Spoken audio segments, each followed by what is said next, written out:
किसी ने मुझसे एक बार चेहरे पर मुस्कान के साथ कहा कि मौसम बहुत ठंडा था। जहां वह रहता था वहां एक स्थानीय राजनीतिज्ञ को अपनी ही जेब में हाथ डालते हुए पकड़ा गया। अब गलत मत समझिए, मैं राजनीतिज्ञों के खिलाफ नहीं हूं। दरअसल मैं उनके लिए प्रार्थना कर रहा हूं, और सच कहूं तो मैं उनकी कठिन नौकरी नहीं करना चाहूंगा। लेकिन मुझे हमेशा उन राजनीतिक और धार्मिक नेताओं की चिंता होती है जो उस तरह से नहीं जीते जैसे उन्हें जीना चाहिए। मुझे यह बताने में नफरत है, लेकिन गिदोन उन नेताओं में से एक हैं जिन्होंने एक अद्भुत न्यायाधीश और नेता के रूप में बहुत अच्छी शुरुआत की। लेकिन दुख की बात है कि वह कहने के लिए अपने जीवन के अंतिम चरण, अंतिम अध्याय में ठोकर खा जाएगा। और भगवान हमें देता है। यह कहानी यहां है क्योंकि वह स्पष्ट रूप से हम सभी को चेतावनी देना चाहता है कि हम सही रास्ते पर बने रहें, अंत तक सही दिशा में चलते रहें। खैर, हम अब न्यायियों के अध्याय 8 में हैं, जहां गिदोन और उसके 300 पुरुषों ने भगवान को मिदियनियों को चमत्कारिक रूप से हराते हुए देखा है। और अगला क्या होता है, यह वास्तव में आश्चर्यजनक नहीं है। लोग गिदोन को अपना राजा बनाना चाहते हैं। पद 22 कहता है, तब इज़राइल के पुरुषों ने गिदोन से कहा, हम पर शासन करो, क्योंकि तुमने हमें मिदियन के हाथ से बचाया है।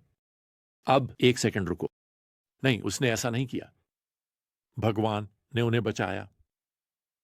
और आपको यहां समझना होगा, इस पूरे अध्याय में भगवान के प्रति एक भी शब्द धन्यवाद का नहीं मिलेगा। इसके बजाय लोग गिदोन का धन्यवाद करते हैं। वे वास्तव में गिदोन से चाहते हैं कि वह इज़राइल में पहली शाही वंश की स्थापना करें। पद 22 फिर से, हम पर शासन करो तुम और तुम्हारा बेटा और तुम्हारा पोता भी। गिदोन की प्रतिक्रिया यहां शानदार है। पद 23, मैं तुम पर शासन नहीं करूंगा और मेरा बेटा तुम पर शासन नहीं करेगा। प्रभु तुम पर शासन करेगा। दूसरे शब्दों में, राष्ट्र का शासन भगवान द्वारा होना चाहिए, गिदोन नहीं। अब अगर हम गिदोन की जीवनी को यहां एक पूर्ण विराम के साथ समाप्त कर सकें तो यह एक शानदार अंत होगा। समस्या यह है, गिदोन वह लगातार बोलता रहता है और यह वास्तव में उसके जीवन में एक गिरावट की शुरुआत को दर्शाता है। पद 34 कहता है, और गिदोन ने उनसे कहा, मुझे आपसे एक अनुरोध करने दें। आप में से हर एक मुझे अपने लूट के कान की बालियां दे दो।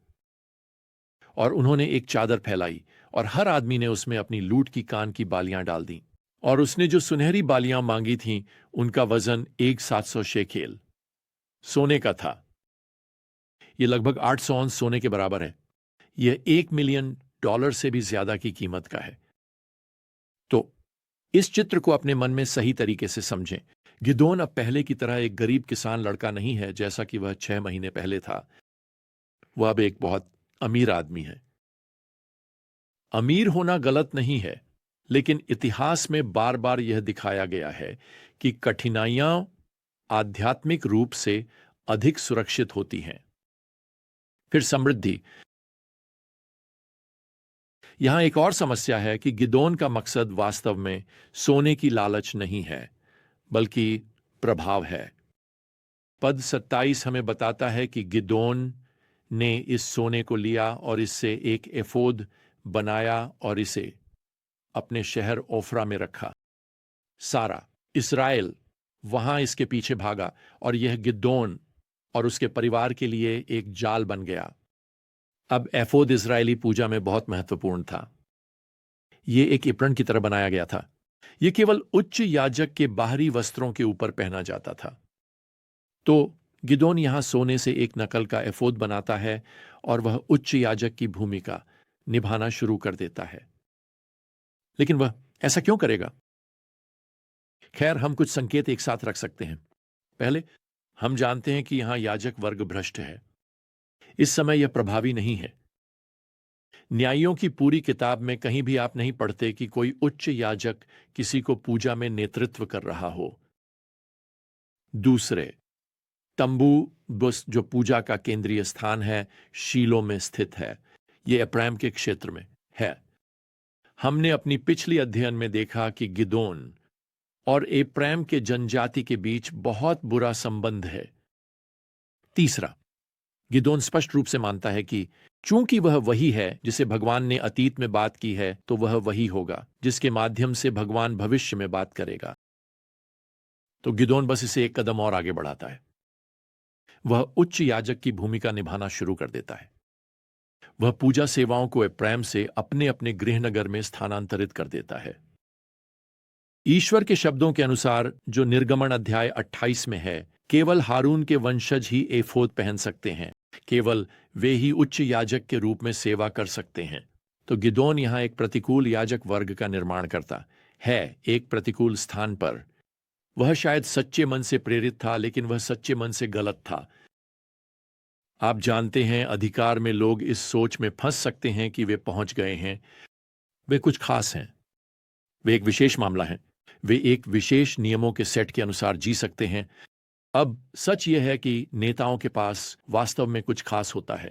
उनके पास भगवान का पालन करने की एक विशेष जिम्मेदारी होती है। उनकी विशेष प्रभाव के कारण उनकी विशेष जवाबदेही होती है।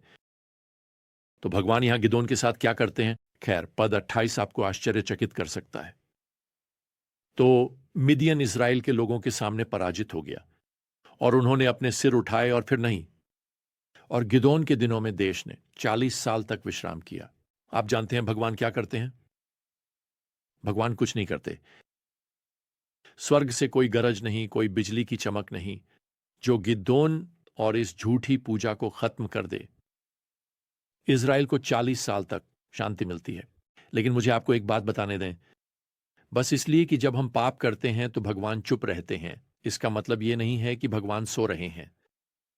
और गिदोन के मामले में कोई तात्कालिक परिणाम नहीं है, लेकिन वे आएंगे। एक बात के लिए अब राष्ट्रीय मूर्ति पूजा के लिए दरवाजा खुल गया है। अगर आप पद 33 पर आगे बढ़ते हैं तो आप कुछ ऐसा खोजते हैं जो गिदोन के इस प्रतिकूल पूजा शुरू करने के 40 साल बाद होता है। जैसे ही गिदोन की मृत्यु हुई, इज़राइल के लोग फिर से बाल देवताओं के पीछे लग गए और उसे बनाने लगे उनका भगवान। आप देखिए, वे पहले से ही गलत तरीके से, गलत उच्च पुजारी के तहत गलत जगह पर पूजा कर रहे हैं। खैर, जैसे ही गिदोन की मृत्यु होती है, वे बस पूरी तरह से भगवान को छोड़ देते हैं। यह राष्ट्रीय मूर्ति पूजा की ओर एक और छोटा कदम है। दूसरे, आपके पास यह व्यक्तिगत समझौता है।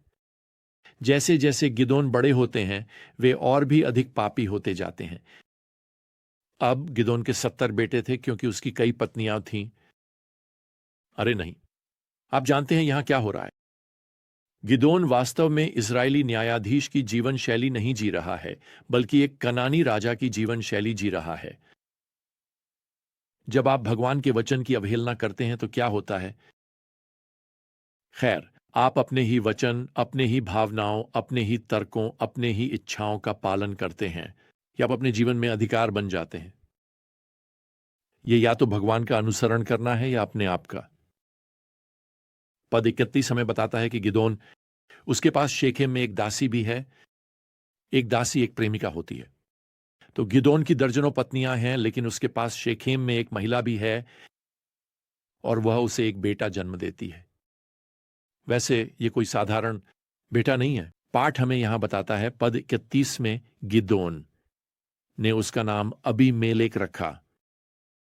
अबीमेलेक का मतलब है, यहां है मेरे पिता राजा हैं। याद रखें, 40 साल पहले गिदोन ने लोगों का जवाब दिया था, मैं राजा नहीं बनूंगा, मैं तुम पर शासन नहीं करने वाला हूं, मैं एक शाही वंश की शुरुआत नहीं करने वाला हूं, मैं तुम्हारा राजा नहीं हूं, भगवान तुम्हारा राजा है। शानदार जवाब। अब उसे देखो 40 साल बाद। खैर, मुझे लगता है कि मैं सच में राजा हूं और मैं अपने बेटे का नाम रखने वाला हूं। उसका पिता राजा है, मैं इस शाही वंश की शुरुआत करने वाला हूं। वंश, यह उसकी जीवनी में अंतिम प्रविष्टि है, यहां पद 32 में। और इसके बाद गिदोन की मृत्यु हो जाती है। खैर, मुझे आपको बताना है कि उसके पाप के परिणाम लगातार आते जा रहे हैं, साथ ही समझौता और मूर्ति पूजा भी। न्यायियों का अध्याय 9 गिदोन के 70 बेटों के सामूहिक हत्या को दर्ज करेगा। वे सभी, अनुमान लगाओ किसके द्वारा? अबीमेलेक। खैर, अगर वह एक शाही वंश की शुरुआत करने वाला है तो वह अपने सिंहासन के लिए 70 प्रतिद्वंद्वियों को नहीं रख सकता।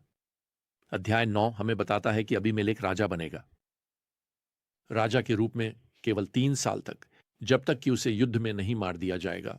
और इसके साथ गिदोन का वंश एक पल में समाप्त हो जाता है। मुझे बताने दो प्रिय, अंततः आसमान ने गर्जना शुरू कर दिया। ईश्वर ने न्याय लाया। आप जानते हैं, आज की दुनिया सोचती है कि भगवान मौजूद नहीं है। उसे वास्तव में परवाह नहीं है, क्योंकि आप जानते हैं मैं पाप कर रहा हूं और सूरज अभी भी चमक रहा है। खैर, पाप की जिंदगी पर साफ आसमान आपको धोखा न दे। ईश्वर का अंतिम शब्द होगा। और अगर आप एक विश्वास करने वाले हैं तो गिदोन की जीवनी आपको चेतावनी देती है कि सही रास्ते पर बने रहें। शक्ति या लालच या नैतिक समझौते से भटके नहीं। बस याद रखें कि गिदोन ने शानदार शुरुआत की, लेकिन दुखद अंत हुआ।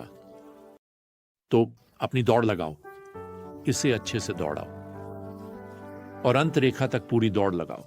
मैं आपके उद्धार को खोने के बारे में बात नहीं कर रहा हूं, लेकिन मैं इस बारे में बात कर रहा हूं कि आप एक अच्छी तरह से जी गई जिंदगी का पूरा इनाम खो सकते हैं।